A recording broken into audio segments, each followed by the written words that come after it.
अब अपन आते हैं नेचर ऑफ रूट्स के बारे में।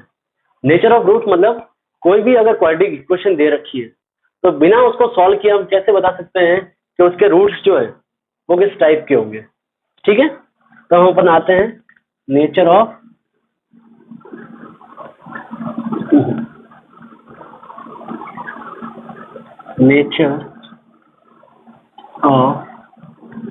रूट्स के बारे में कहेंगे। तो यहां पर है, आपको याद हो तो मैंने एक चीज बताई थी, जो आपने कहा था कि जो फॉर्मूला होता है x is equal to minus b plus minus b square minus 4ac upon 2a। इसमें जो ये अंदर का नंबर होता है, जो ये आप कहते हैं रूट के अंदर का नंबर होता है, उसे आप क्या कहते हैं? उसे आप कहते हैं डिस्क्रिमिनेंट, और जिसको किससे डिफाइन करते हैं? डी से। और ये होता है बी स्क्वायर माइनस 4ac। ठीक है, इससे अपन पता लगाएंगे कि किस तरह के रूट्स होंगे। ठीक है, पहला जो केस होता है वो होता है, एक पहला केस जो है, इसमें 3 केस होते हैं। डी, या जिसे आप कहते हैं डी जो है, जो डिस्क्रिमिनेंट है वो क्या हो? ग्रेटर देन 0, यानी पॉजिटिव हो, जो भी हो कह दें ग्रेटर देन 0, और उसको अगर किसी और फॉर्म में कहूं, ठीक है, तो मैं कह सकता हूं कि पॉजिटिव हो। ऐसा कब होगा? ठीक है, जो डिस्क्रिमिनेंट सिर्फ ये जो है बी स्क्वायर माइनस 4ac जो है, उसका सॉल्यूशन अगर आपका 0 से बड़ा आता है, ठीक है, तो उस कंडीशन में क्या होगा? जो रूट्स होंगे, रूट्स जो होंगे, roots are real and different. Distinct कहीं लिखा आएगा, डिफरेंट की जगह क्या लिखा आ सकता है? डिस्टिंक्ट लिखा आ सकता है, और उसका मतलब क्या होता है? अलग अलग। डिस्टिंक्ट का मतलब क्या होता है? अलग अलग, या कह सकते हैं डिफरेंट।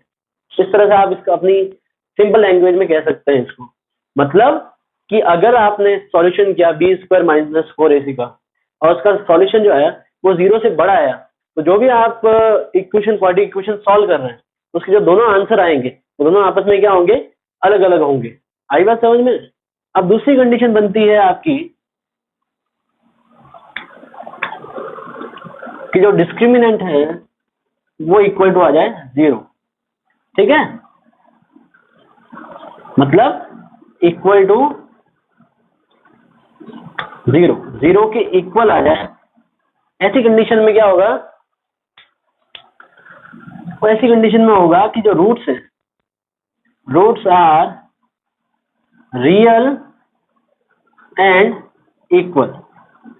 मतलब आपने बी स्क्वायर माइनस, ये जो ब्रैकेट के अंदर का नंबर जो है वो है बी स्क्वायर माइनस 4ac, वो अगर है और उसका आंसर 0 आ जाता है, तो ऐसी कंडीशन में जो आंसर निकलेगा वो क्या होगा? दोनों के दोनों जो आंसर होंगे वो सेम होंगे। और ऐसा आप बहुत बार देखेंगे जब आप सॉल्व कर रहे होंगे तब। थर्ड वाली कंडीशन जो है वो ये कहती है कि जो आपका ये डिस्क्रिमिनेंट है वो क्या आ जाए? 0 से भी छोटा आ जाए, मतलब नेगेटिव, लेस देन 0, या फिर कहे सेकंड कंडीशन क्या कह सकते हैं? नेगेटिव। ऐसी कंडीशन में क्या होगा कि जो रूट्स होंगे, रूट्स क्या हो जाएंगे? Roots are imaginary. जो आपके रूट्स निकलेंगे वो एक्चुअल में क्या निकलेंगे? इमेजनरी निकलेंगे। आई बात समझ में? अब आप कहेंगे सर ये इसी पे क्यों डिपेंड करता है? क्योंकि आपका बी फिक्स होता है, ये जो यहाँ पे दे रखा है, ठीक है, एक्स पे क्या है? ये फिक्स होता है माइनस बी, ये नीचे वाला नंबर भी फिक्स होता है। लेकिन ये इसका जब सॉल्यूशन आता है, ठीक है, तो इसका आई क्या है? प्लस और माइनस है। एक बार प्लस भी है और एक बार माइनस भी है। तो अगर प्लस में होगा, अगर कोई नंबर यहाँ पे 1 से, मतलब कुछ भी नंबर है यहाँ पे वो बड़ा है, ठीक है, 0 से बड़ा है, तब क्या होगा, एक बार वो प्लस होगा और एक बार माइनस होगा। जैसे मेरे पास दे रखा है फॉर एग्जाम्पल, यहाँ पे मैं लिख दूं कि जो डिस्क्रिमिनेंट आया, जो अंदर का नंबर आया, वो प्लस माइनस में एक 1 आ गया, ठीक है, तो वो क्या करेगा, एक बार प्लस भी होगा और एक बार माइनस भी होगा। प्लस होगा तो कितना देगा, 6/2 देगा, और माइनस होगा तो कितना देगा, 4/2 देगा। इन दोनों ही कंडीशन में क्या होगा, इसका आंसर 3 आ जाएगा और 2 आ जाएगा। तो जो लास्ट में जो आंसर आया आपके पास 3 और 2, वो दोनों आपस में क्या थे, अलग अलग थे, तो इसको इसलिए कहते हैं डिस्टिंक्ट। अब दूसरी कंडीशन क्या थी, जहां आप कह रहे थे कि सर ये वाली कंडीशन, जहां पे क्या था कि जो अंदर का नंबर है b² - 4ac, वो 0 के इक्वल था, अपॉन में 2 प्लस माइनस में। अब 0 में क्या करूं मैं, भले प्लस कर दूं या भले माइनस कर दूं, कुछ नहीं निकलता है। तो आपका दोनों जो आएंगे, जो प्लस में भी आएगा वो भी 5/2 आएगा, और जो माइनस करोगे तब भी 5/2 आएगा। तो दोनों आंसर क्या आ गए, बिल्कुल सेम आ गए। अब थर्ड कंडीशन क्या है कि मेरे पास रूट है, प्लस है, प्लस माइनस में, और अंदर जो रूट के अंदर है वो माइनस में है नंबर, जैसे -1 ही ले लो। तो अब आपने ये जरूर बताया था मैंने, और बताया वो ये था कि जो अगर कोई नंबर का सॉल्यूशन करते हो और आंसर में क्या आए, सबसे नीचे क्या आ जाए, रूट के अंदर माइनस का नंबर आ जाए, तो ऐसी कंडीशन में क्या होगा, उस रूट का कोई स्क्वायर नहीं हो सकता, स्क्वायर रूट नहीं हो सकता। क्यों नहीं होता है, किसी भी नेगेटिव नंबर का स्क्वायर रूट क्यों नहीं हो सकता, क्योंकि किसी भी नेगेटिव नंबर को इटसेल्फ से मल्टीप्लाई करने पे कभी भी नेगेटिव नंबर नहीं आता। इसलिए क्या कहते हैं आप कि जो अगर लास्ट में जो आंसर है वो अगर रूट के अंदर माइनस में आ जाता है, उसे आप क्या कहते हैं, इमेजिनरी नंबर कहते हैं।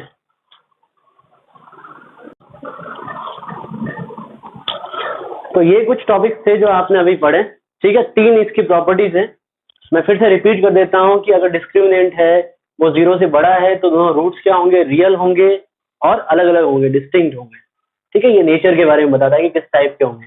दूसरा, अगर जो है आपका जो डिस्क्रिमिनेंट है वो 0 आ जाता है तो क्या होगा, दोनों रूट्स इक्वल भी होंगे और रियल भी होंगे, और अगर माइनस में आ जाता है डिस्क्रिमिनेंट तो इमेजिनरी रूट होंगे। आई बात समझ में, ठीक है।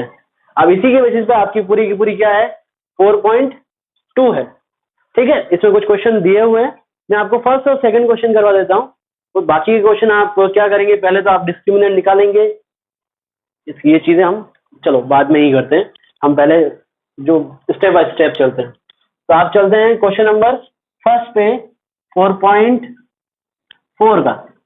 तो आपके लिए एक्सरसाइज है 4.4 और उसका फर्स्ट क्वेश्चन जो ये कह रहा है, find the nature of the root of the following quadratic equation if it is real root exists, find them. 2x square minus 3x plus 5 equal to 0, ठीक है। 2x square minus 3x plus 5 दे रखा है आपको।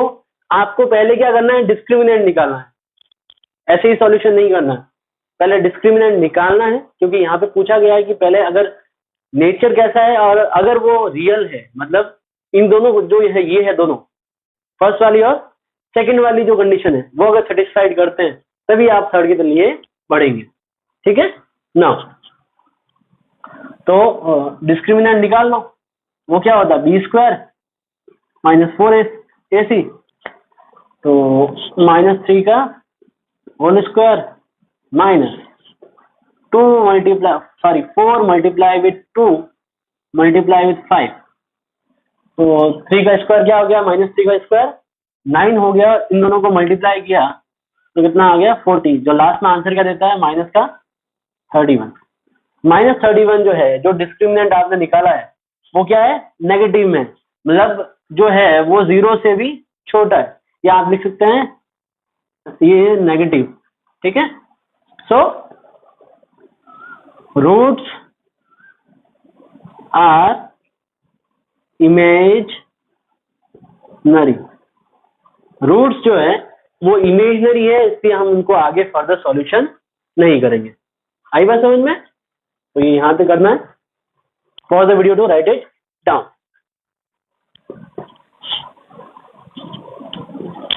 Now second है, इसी का second, 3x² minus 4√3x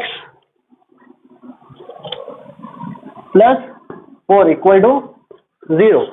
now चलो शुरू करते हैं। d इज इक्वल टू हो जाएगा b² minus 4ac is equal to b का स्क्वायर यानी -4/3 का whole square minus 4 multiply with a की वैल्यू कितनी है 3 और इसकी वैल्यू कितनी है 4। नाउ -4√3 मल्टीप्लाई विथ 4√3 क्या देगा आपको?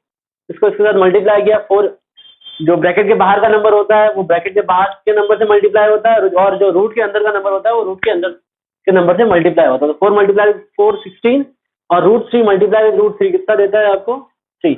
दोनों को मल्टीप्लाई किया आंसर आया आपका 48। 4 multiply with 3 12, 12 multiply with 4 that is 48। तो आपका आंसर किसके इक्वल आ गया डी इक्वल टू 0 आ गया, यानी रूट्स आर रियल। आपको क्योंकि नेचर लिखना है, roots are real and equal. क्या है? रूट्स रियल भी है और इक्वल भी है। तो ऐसी कंडीशन में अब क्या हो जाएगा, अगर आपके रियल निकलते तो आप उनको सॉल्व कर देंगे। तो इस हिसाब से देखें तो x इज इक्वल टू क्या होगा -b plus minus of root of b² minus 4ac upon 2a। तो x इज इक्वल टू क्या हो गया माइनस b की वैल्यू कितनी है -4√3 plus minus of b² minus 4ac का आंसर क्या आया है आपको 0 अपॉन में 2 multiply with 3। x is equal to minus में माइनस हो गया प्लस, तो 4√3 अपॉन 6। एक बार प्लस में भी और इसका 0 एक बार प्लस में भी और एक बार माइनस में भी, तो 4√3 अपॉन 6। 0 एक प्लस करेंगे तब भी वही आता है और माइनस करेंगे तब भी वही आता है। ब्रैकेट के अगर रूट के अंदर नंबर है तो वो नॉर्मल नंबर से कट नहीं होगा। आई बात समझ में आपको? तो आप सिर्फ इसको इसके साथ ही डिवाइड कर सकते हैं, रूट के नंबर को नॉर्मल नंबर से आप डिवाइड नहीं कर सकते। तो दोनों कट करो कितना आया 2 अपॉन, दोनों 2 से हुए 2/3√3। ऐसा नहीं करोगे, मैं फिर बोलता हूँ ऐसा नहीं करोगे ये 3 और ये 3 कट हो जाए, ऐसा नहीं होता है। आई बात समझ में? और सेम हियर 2√3 अपॉन 3। जो थर्ड वाला बच गया है वो आपके लिए है, तो एक आध तो आप खुद करेंगे और फिर सॉल्व करना भी चाहिए आपको, ताकि मैथ्स की प्रैक्टिस होती रहे। Now pause the video to write it down. तो जैसा मैंने कहा कि पहले आप डिस्क्रिमिनेंट निकालोगे। अगर रूट्स जो डिस्क्रिमिनेंट की जो वैल्यू है वो 0 या 0 से बड़ी आ जाती है तभी ये आगे का स्टेप करोगे। अगर माइनस में आ जाती है तो जैसा अपन ने फर्स्ट में किया, फर्स्ट पार्ट में, वो वहां जाके रुक जाओगे आप। अब आता है आपके पास एक इंपॉर्टेंट क्वेश्चन जिसमें से कभी कभी बनते हैं बोर्ड में क्वेश्चंस बनते हैं आपके, वो है फाइंड द वैल्यू ऑफ के।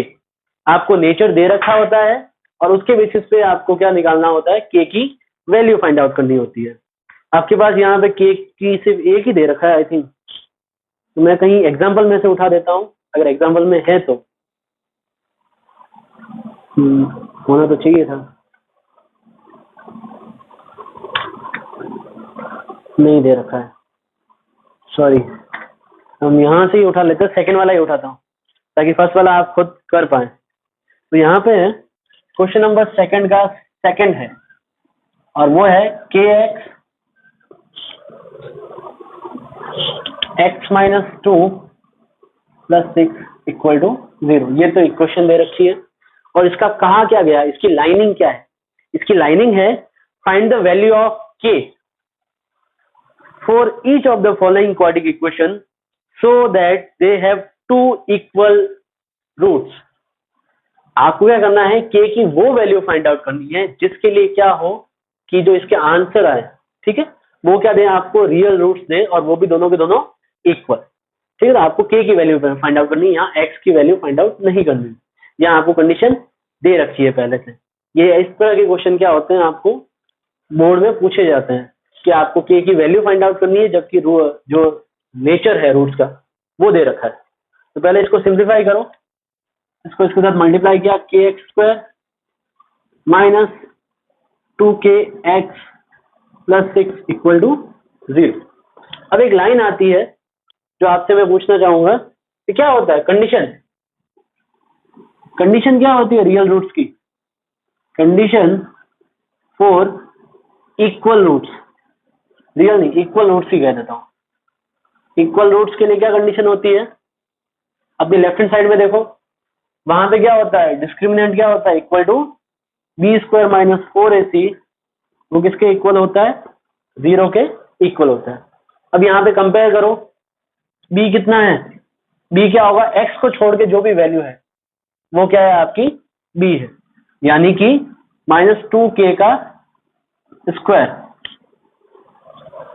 -4, a क्या है, x स्क्वायर को छोड़ के जो भी है वो a है, और c कितना है आपको 6 दे ही रखा, इक्वल टू 0। -2k का होल स्क्वायर क्या होगा, यानी 2 का स्क्वायर 4 और k का स्क्वायर भी k स्क्वायर, इन सबको मल्टीप्लाई किया कितना आया, माइनस का 24k इक्वल टू 0, यही होगा। अब अपन क्या करेंगे, इसके फैक्टर करेंगे क्योंकि k स्क्वायर में है, तो फैक्टराइजेशन में क्या आ गया, 4k कॉमन, इन दोनों जो है वो किससे डिविजिबल है, 4 से डिविजिबल है, 4 कॉमन ले लिया और k भी कॉमन ले लिया, तो पीछे यहाँ पे क्या बचा, सिर्फ k, और 24 से डिवाइड हुआ तो कितनी बार जाएगा, 24 4 से 6 इक्वल टू 0। तो आप कहते हैं या तो 4k जो है वो इक्वल टू 0 होगा और k माइनस 6 जो है वो इक्वल टू 0 होगा। तो यहाँ पे k कितना आ जाएगा, 4 से डिवाइड करने पे कितना आया 0, और k इज इक्वल टू कितना हो जाएगा 6। तो या तो 0 हो सकता है या फिर 6 हो सकता है, पर मैं इसको क्या कहूंगा, मैं इसको मना कर देता हूँ। क्यों करता हूँ, क्योंकि अगर 0 होगा, 0 के यहाँ रखो, मल्टीप्लाई करो, तो यहाँ अगर मैं मल्टीप्लाई करूंगा 0 से तो क्या हो जाएगा, ये फर्स्ट टर्म वैनिश हो जाएगी। अगर वैनिश हो गई फर्स्ट टर्म और सेकंड टर्म भी वैनिश हो गई, दोनों टर्म वैनिश हो जाएगी, 0 से मल्टीप्लाई करने का आंसर क्या आता है 0। अगर ये दोनों टर्म वैनिश हो गई तो ये क्वाड्रेटिक इक्वेशन बचेगी ही नहीं, इसलिए ये तो नहीं हो सकता, तो क्या बचेगा 6, इसलिए k इज इक्वल टू आप क्या कहेंगे 6 कहेंगे। अब है थर्ड, फोर्थ और फिफ्थ क्वेश्चन, तो आप क्या करेंगे, इनकी क्वाड्रेटिक इक्वेशन बनाएंगे, फिर डिस्क्रिमिनेंट निकालेंगे, और अगर डिस्क्रिमिनेंट क्या है 0 या 0 से बड़ा आता है तभी आप उसको सॉल्व करेंगे, अदरवाइज नहीं करेंगे। और आप डिस्क्रिमिनेंट पहले कब निकालते हैं, जब आपको ऑलरेडी क्वेश्चन में ये पूछा जाता है कि क्या इसके रूट्स होंगे या नहीं होंगे। जब आपसे पूछा जाए कि होंगे या नहीं होंगे तब आपको डिस्क्रिमिनेंट निकालना जरूरी है, अदरवाइज जैसे मैंने सॉल्व किया है पहले उस तरह से आप सॉल्व कर सकते हैं।